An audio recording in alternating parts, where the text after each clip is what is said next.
Hi, I'm Dr. Coomi Vevaina. I'm a retired faculty from the University of Mumbai, and I've always been passionate about making changes in education. Even as a professor, I was constantly innovating and experimenting and trying out new ways in which I could involve my students in the process of learning. Because I feel that the emphasis should be more on learning in a joyful manner rather than teaching.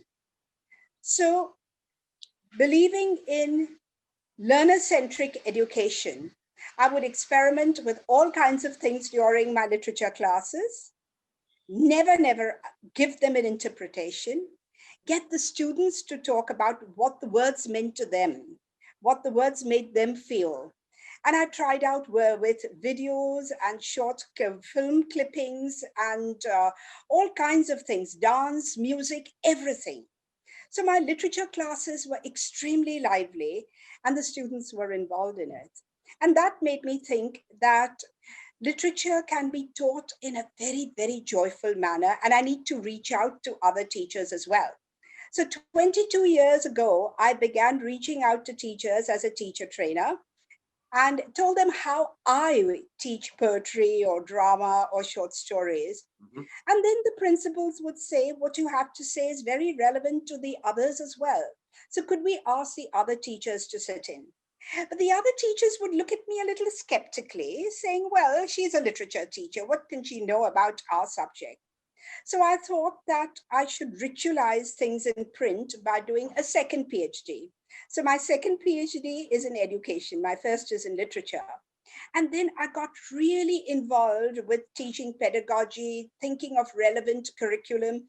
In 2013, I brought out a book called Sourceful Intelligence, Understanding Uniqueness and Oneness Through Education. And that was selected by Kirkus and other forward reviews and others as among the 18 best books published in the United States on education. And from there, I went on to explore education in deeper ways, gave it a lot of thought, came up with my own thinking. In 2017, I published another book called What Children Really Want, and that won me a place among 35 global educationists changing literary paradigms, teaching paradigms. So it was all very interesting, a wonderful journey, but I thought I needed to reach out to more people. So post retirement in 2016, I came up with the idea of the summit. And Baman, you will agree with me that if the students are interested, you don't have to push them to learn. They Right. will learn on their own. So that is what I'm seeking to do. And being a follower of Jiddu Krishnamurti, Sir Ken Robinson, Harari, and others who talk about a change in consciousness through education, this is what I'm trying in my own humble way through the summit. I'm so glad you're doing what you're doing, and I think that the approach and the perspectives that are using are I think extremely unique. There are two verticals to the Global Tipping Point Summit, education and parenting. Because currently, what we see is that educators and parents are not on the same page. And unfortunately, very often they seem to play the blame game. The teachers are not good enough. The teachers have done this. And the parents will say that. Teachers will say, oh, parents are spoiling their kids. Right. So, in order to make sure that teachers and educators are on the same page, there are two verticals to this Global Tipping Point Summit. But tell me, when you say that if a student is interested in learning, then you Hmm, don't need to push them. Is that what you say? exactly. But what about the students, Absolutely. what about students who need a little bit of pushing? What about them? You Or don't just leave really them need to alone? push anyone. Baman, I know what I'm saying because I was one No, no, hell I'm of a not. No, bored kid. no. No. And I'm not doubting I you. was, I'm just trying to I was get you to answer the question so that people Sure, understand. sure. I was a bored kid in school. I hated studies. My school reports would read, Kumi looks at the water filter as if her life depends on it. But there was one teacher who fired my imagination in Elphinstone College, and then there was no turning back.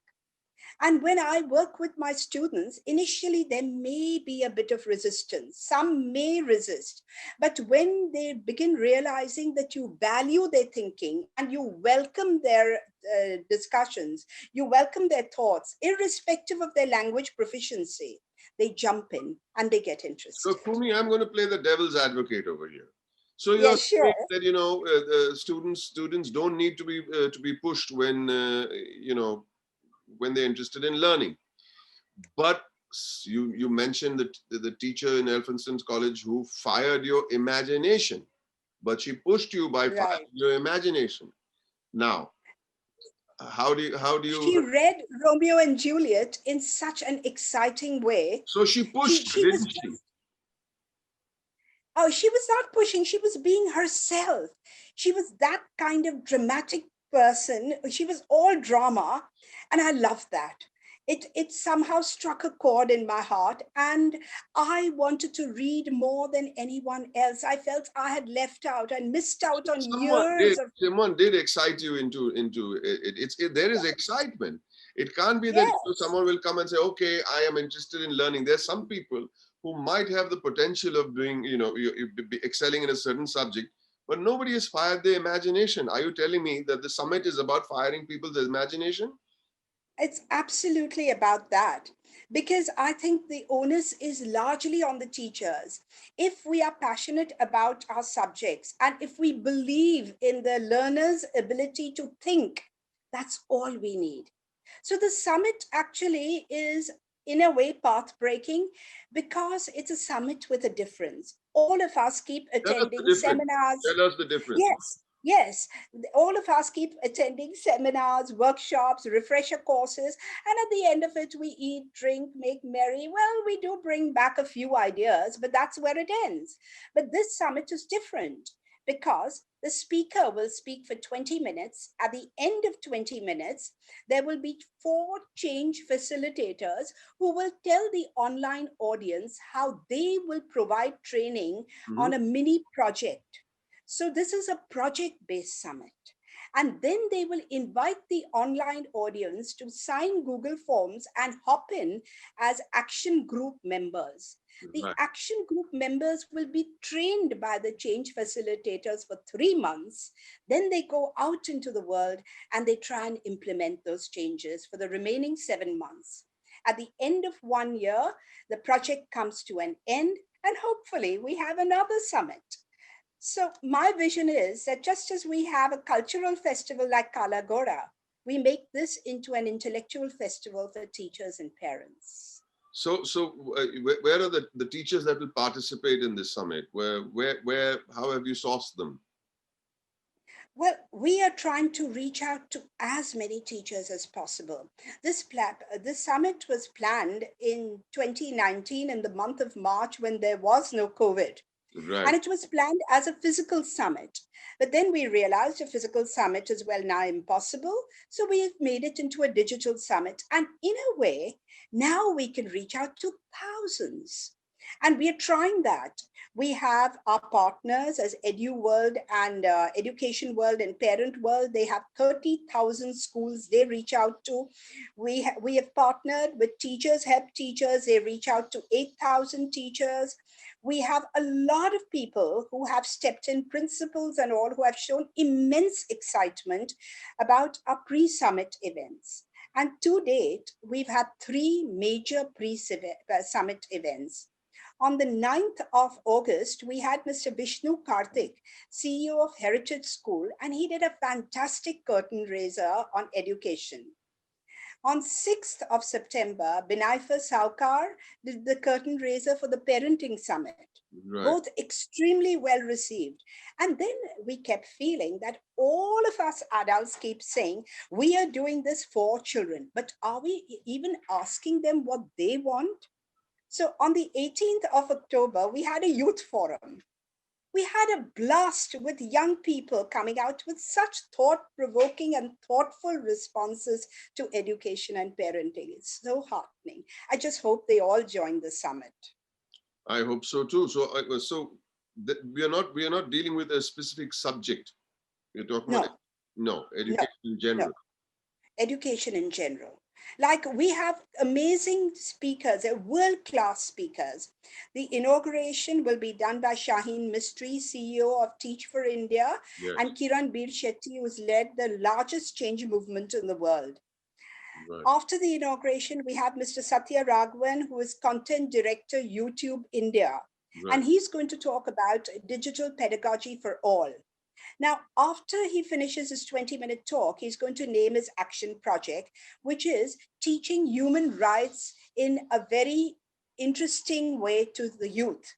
And that is now going to be managed by Youth for Human Rights from Los Angeles. So we have that kind of collaboration, and the change facilitators will be trained. They will go out, they will train the teachers, and it'll hopefully snowball. So the project is what is important. The next speaker we have is Manit Jain, and he's going to talk about experiential learning. We have Mr. Nitin Orayan, who's coming up with something very, very important, having worked in rural India.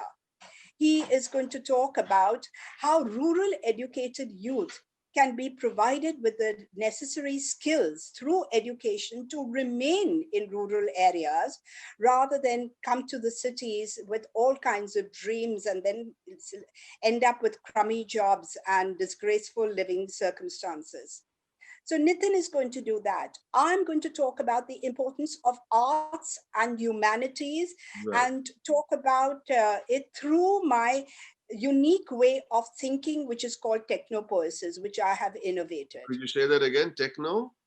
Technopoiesis, Oh, which wow. is combining technology with poiesis, myth, and literature.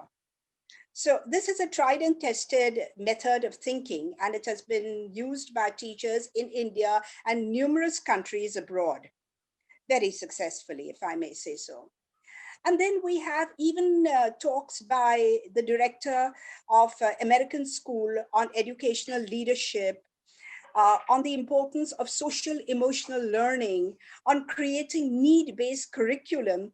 And I have this fantastic neurosurgeon whom you might know, Mazda Turel. Oh, yeah, of course. Yeah, and he's going to talk about neuroeducation.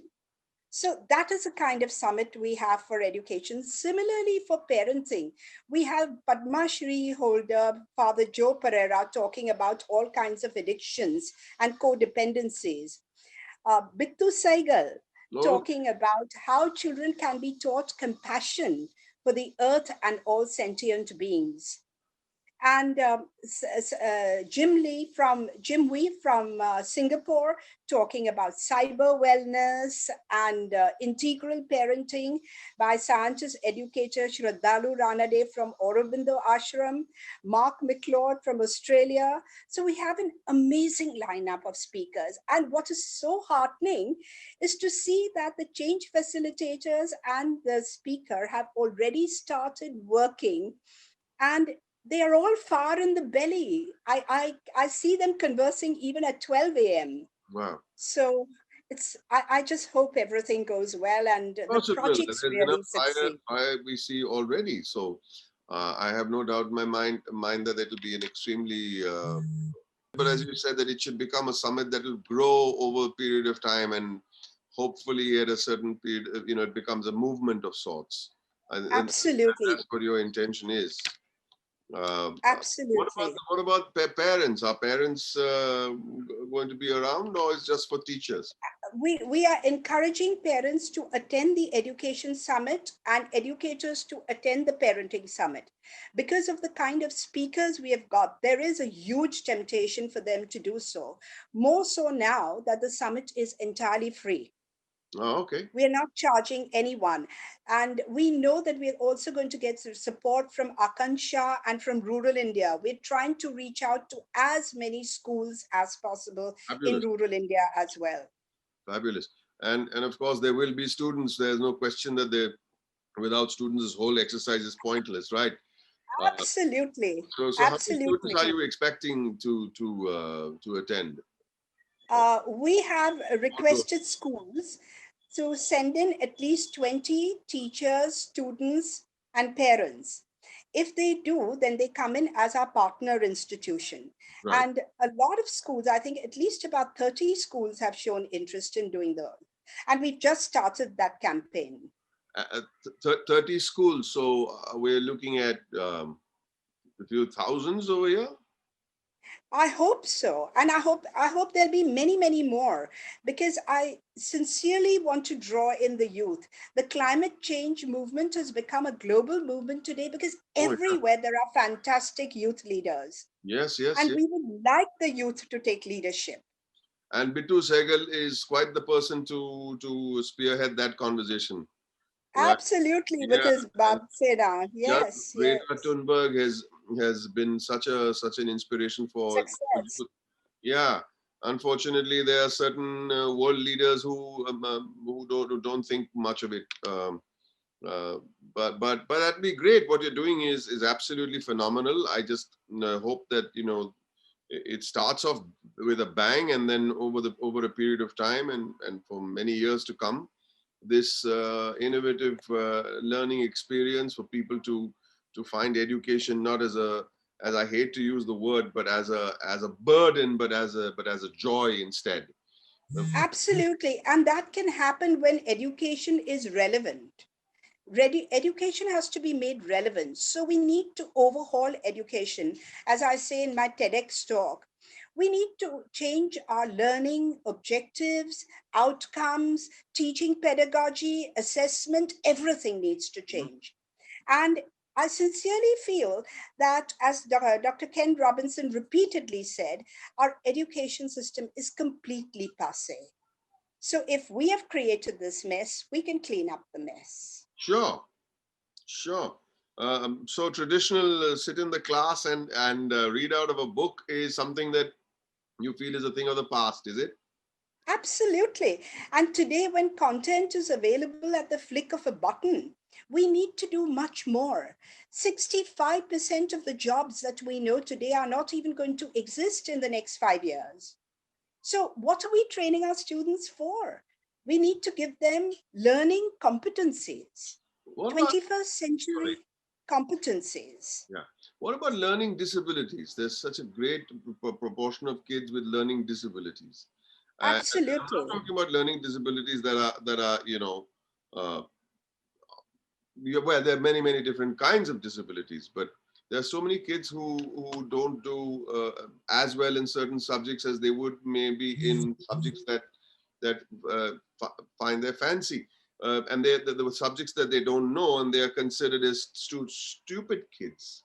No, are you there, Kumi? Yes, I don't know why. It just went off for a Must have moment. pressed the button, Can I? the video button by mistake. Yeah, there you are. Oh, okay. So, Sorry, sorry. so if your hand is blocking the camera, but never mind, never mind. So my point Okay. is that, is there an awareness about learning disabilities? Or is there somebody you mentioned so many other subjects that people are going to come and talk about? But I think this Absolutely. is a We have the huge problem. principal. We have the principal of Gateway School who is going to address this very important issue. Right, Gateway School is for the differently able children, right. and she is going to argue both for and against inclusivity. Oh, okay. The current trend is to include students, but she has certain reservations and she's going to bring that out. And she also has a wonderful action project reaching out to parents, helping them to understand the different ways in which to cope with what used to be called disabilities. Right. But I'm talking about basic, I mean, things like dyslexia, dysgraphia, dyscalculia. Yes, yes. If you are not good with your mathematics, and if you're considered a duffer, and that's really something that I think parents should understand, that their kids could be probably excel in a certain subject and may not excel in another subject doesn't mean there's something wrong with them. We are we are dealing with that as well, because by now the concept of multiple intelligences is well known among educators, but parents need to be told about it as well, because there is this distinct hierarchy that if you are good in maths and science, then you are a genius. I Right. think if I had to do maths, I would still be in standard 10. I would never come out of school. I would Yes, never say come out of school. exactly. What about things like Exactly. autism? Are those things addressed? They are going to be addressed by this speaker, Miss Vasha Makija, Right. during her one session. We don't have too many speakers because we do not want to create discourse vertigo. Very We good. only have 8 speakers for parenting and 8 for education. Wonderful. So Wonderful. we've tried to cover as many areas as possible. And of course, more details could be developed in the subsequent summits. Fabulous. I would wish you the very best. You have everything, all as they say in this, in the most simple terms. All your ducks are in a row. Now you just have to pick up that pop gun and shoot them down. So wish you the very best, Kumi. You've been at it for a few months now. As far as I can remember, I'm sure this must be a project that you've been working on for many years now. But ever since you've known That's me, true. I know it for a few months. This has been, you've been following up with me, and I'm here, very happy to have this conversation so that there's a little awareness about the summit. May as many people land up, listen, learn, and benefit.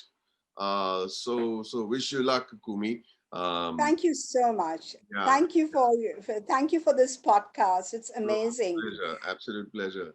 And it's wonderful to find that Tata's, Godrej, and a lot of other people are so encouraging and supportive.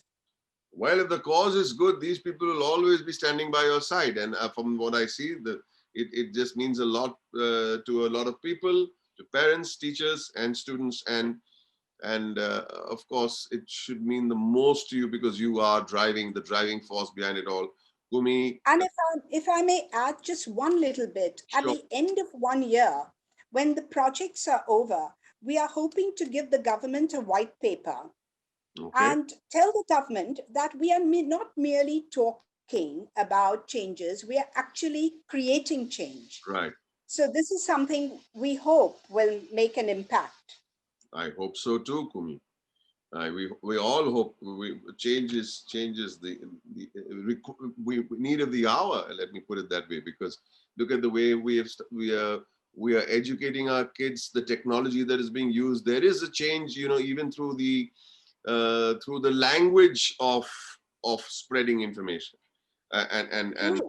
and education. So we have to adapt every single day, whether it's a lockdown or not.